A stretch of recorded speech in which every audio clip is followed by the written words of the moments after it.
Hola, amigos. Hey there, friends. It's Bill McDonald, the reading and writing doctor. And if you've been to one of my trainings this year, I've talked about the importance of understanding that your students are going to have a hard time working on the roof where they have to write an entire passage, sorry, read an entire passage and respond to it with an entire essay. Your students are most likely not on the roof level, even though it's already in the middle of February. And so to get more bang for your buck and more bounce per point per question, I'm going to highly suggest that you spend a heavy dose of your time on the editing and revising. And according to many of you in the Facebook group, that as long as you flag certain passages, you can probably do what I call fast forwarding to the editing and revising because the passages will be medium or short, number one, and there'll only be questions about a sentence for editing or at the most two sentences when you're looking at run-ons or fragments. You don't want to spend 4 or 5 hours working on an essay when you can probably spend 45 minutes working on editing and another 45 minutes working on revising and be able to get close to 18 points because even in and in revising, all you're doing is taking the idea that's there and doing revising where you're improving the content. So however it looks right now, it will look better later, as in now and later by adding, removing, replacing, or moving something. That's the content. And editing is cups with two S's. C, capitalization. U, subject verb agreement. P, punctuation, where you have stop signs called periods, exclamations, and question marks in a street, commas, a shorter bounce for a shorter pause, colons and semicolons for secondary, apostrophes, contractions, and opening and closing quotation marks for everybody. Um, and teaching kids how to spell. And then the other S, which many of you don't have a poster on, which you need to get in these last 2 months, is the other S on sentence boundaries when it has to do with run-ons, not enough punctuation or fragments, giving the reader whiplash by putting too many punctuation marks. So let me use my materials because most of you have them now so that you can see the importance of editing, which is starting at the floor instead of the walls or the roof. So when you're editing your passage, you'll find two of them and you'll have one essay. And the essay, the only thing that they're going to look at on the conventions part is the grammar. And so in elementary, you'll get 8 total questions plus the 2 points that each reader can give you on conventions. So that would be a total of 4. So elementary, you're going to be able to get 12 points on your ability to have a good grammar. In middle school, it's going to be about 13 points, 9 plus 4. And in high school, it'll be worth about 15 points. And so, as you see here, it's basically a little mini synopsis of things that you should probably do for each one. And so, when I place these in order, I think it's going to be best to teach your kids just scaffold editing. If you have had students who were never taught grammar skills in isolation, then don't believe the people who don't know what they're talking about by not teaching grammar skills in isolation. You're going to have to teach some of your kids how to spell, how to take pictures, how to speak the pictures and syllables and say them out loud uh, in classroom and group settings loudly, and partners and on the test softly. How to hear and listen. Are there some sounds that they're making? Are there some silent letters? Use your brain to think of spelling pattern rules that you've read in the past or learned. If you don't know the rule, then you look up in a book called a dictionary or a thesaurus, then you'll be able to hopefully write the right answer. And the definition is to see, to say, to hear, to listen, to think about, to look it up, or to write the words that you have trouble spelling. So the other one we'll do today in this short video is capitalization, because you'll go from words to phrases. So you don't have to read an entire sentence to know a lot of basic spelling slash vocabulary slash transition words. Capitalization will be reading each passage orally, essay, and when you get to each word that is capitalized, pretend to put on a cap and say capital.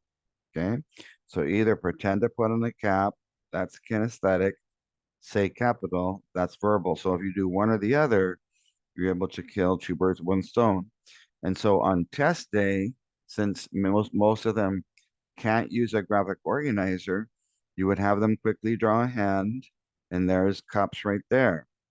So the order that we're going to do this is today, we're only going to work on words, spelling at the word level. But as part of spelling, you're going to have to each week or each month go into my binder. Let me tell you the pages so that you can write them down from pages 11 to pages 16 are the first set of vocabulary words that you can teach your kids.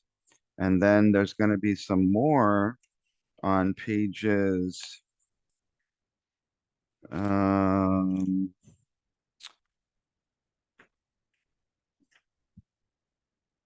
let me make sure I don't steer you wrong here.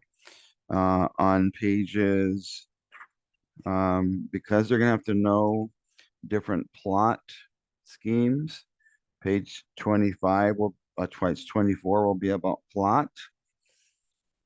And then 26 will be about emotions and state of being on page 25, character-based theme words on 27, and then because that's 27 there, and because you want your kids, I want to make sure I give you that page two, make sure I find it. I might have already had it written down.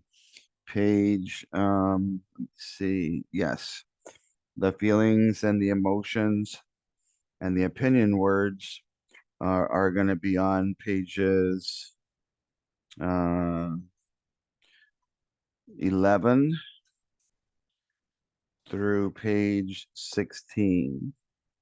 Opinions, transitions on page 11 and 12. Um, opinions on page 13. And 12 and 13 for transitions.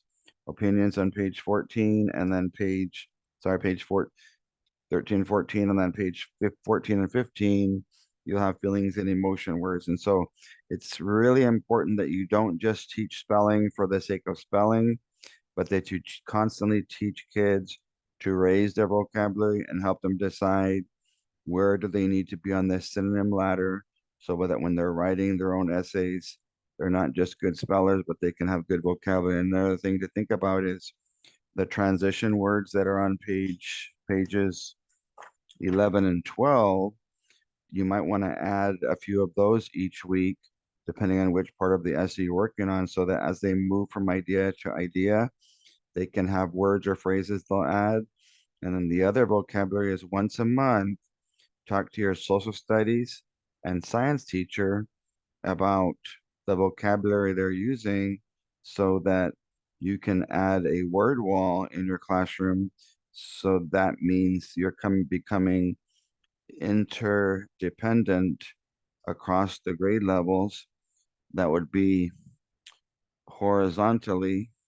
And you also, because 20 to 45% of the questions are going to be supporting standards, there might be some spelling rules um, that they might have learned in the lower grades. And so make sure you communicate so that your kids can get uh, social studies and science from the supporting grades, vocabulary, because even though on the informative passages, they're going to be reading specific Texas essential knowledge and skills, they're going to be exposed to a lot of vocabulary in those other subjects, which will be hard for them to do. Now, I can tell this video is going to take a little bit of time, so um, I'm going to go quickly onto the um, phrases section that I said that uh, you're going to learn the capitalization rules, and your kids will either pretend to put on a cap or they can say capital right before the proper noun that you underline, capital and title and first words. There's lots of reasons why I'd put a capital letter. And when you put on a cap, you're not as tall as it appears that you look like in your cap. That's why I use a cap. It changes the size and this shape. So one thing on a keyboard, you have to think of this series of three things that you slowly push a button called shift, and then you select one letter, and that will change the size and the shape of the letter and turn it into a capital where you'll say capital, pretending to put on a cap, or um, you can just pretend to put on a cap to make it kinesthetic. So if you look at page 4 of your staple booklet, I did exactly what I suggest.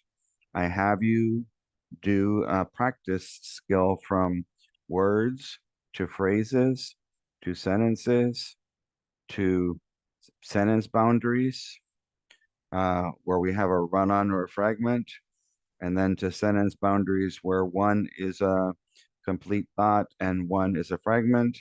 And then we have that highest level when you're doing usage, where your kids have to sometimes look at the previous sentence or the following sentence. So for today's lesson, we'll just focus on number 1. So when you go to the digital binder, that almost 700-page document, you can get a lot of spelling rules. Homophones, commonly misspelled words are going to be on there. And so if your kids can't navigate a whole dictionary, then you might start accumulating either a student by student spelling list, the words they struggle with, or a class spelling list where they only have maybe 1 or 2 pages of the words that they're actually writing the most but struggling to spell correctly. So instead of having to teach them how to navigate the entire alphabet with an entire book called a dictionary or a thesaurus, they're only having to navigate maybe a 1 to 2 page document with 40 to 50, 60 word choices where the words they like to use a lot but are misspelling, but just place them when you type them into Excel or wherever. You can tell the program, Excel for sure, to sort by alphabetical order, and that can be your class list. So if you want to practice homophones at the passage level, then you would go to page 368. So in the digital binder for capitalization, this is just one problem, but you have 10 pages with about 10 questions each where you can practice in an open-ended format. Um, and then all of these have mixed practices uh, where you'll have multiple choice, but only at the sentence level. Because remember, on editing and revising, they're only going to ask you about one sentence, or to add one sentence, or to combine two sentences into one for whatever reason. So let's take a look um, on the real test for editing. You're only going to get two kinds of editing on passages. It will either be multiple choice, MC, or what's called drop down inline choices. And so since you're learning that from me, I'm McDonald, you can say Mr. McD told me that all of the editing responses are either going to be multiple choice or drop down. And so multiple choice is not what these are. These are called text entry, but I'm teaching this way because I want to make sure that your kids understand that when they write the essay, that the conventions is going to be worth two of the points times two because of two different graders.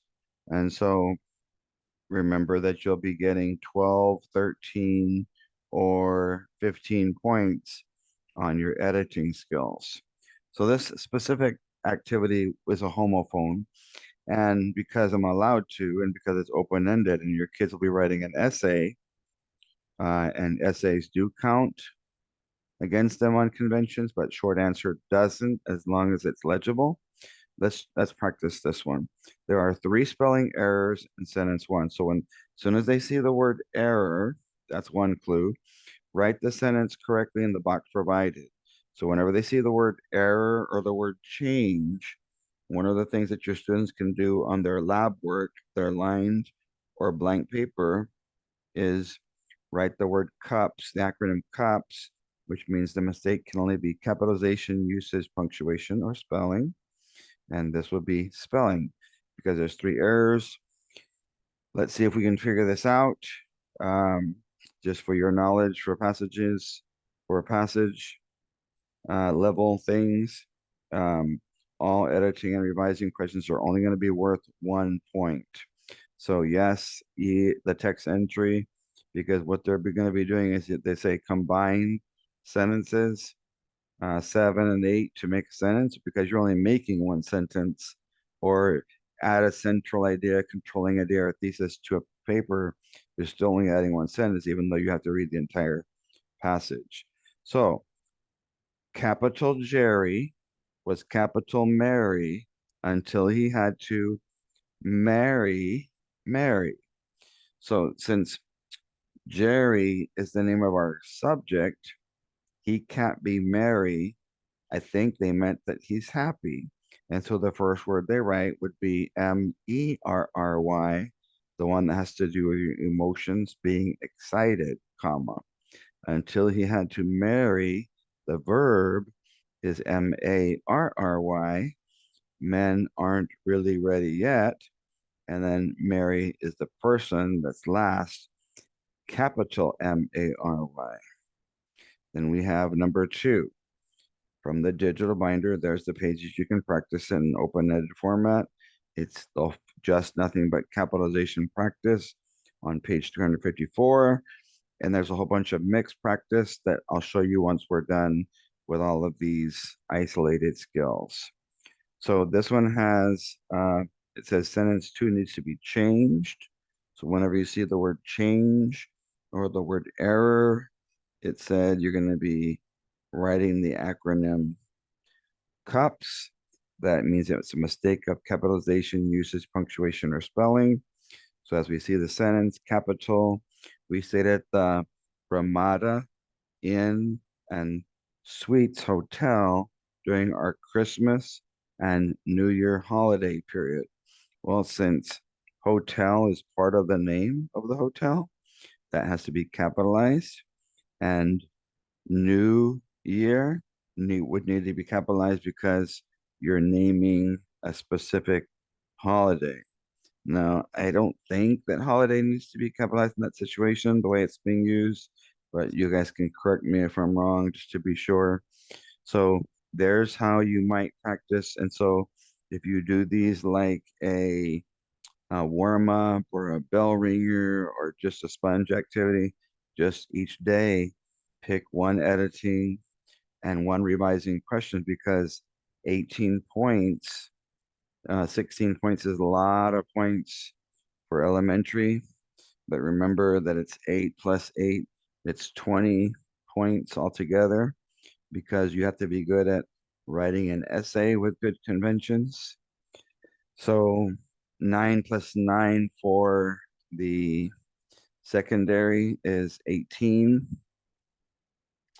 plus the 4 that you can get on the essay, 22, and then 11 for high school, two passages around 11 questions with the 4 points you can get in the essay, that's 15 points. So it's quite a few. So one of the things that I say is work on a lot of editing because your kids might make it over the next hurdle, um, called growth, even if they can't pass, doing better. Now, growth as in compared to how they did for the rest of the school year, as more so than compared to how they did the previous year, because the test has too many different items. It wouldn't be fair to compare the results of students to this rigorous test, compared to a reading test from last year that didn't have the same level of comprehension questions. Thank you. God bless, and share this or tag your reading and writing teacher friends.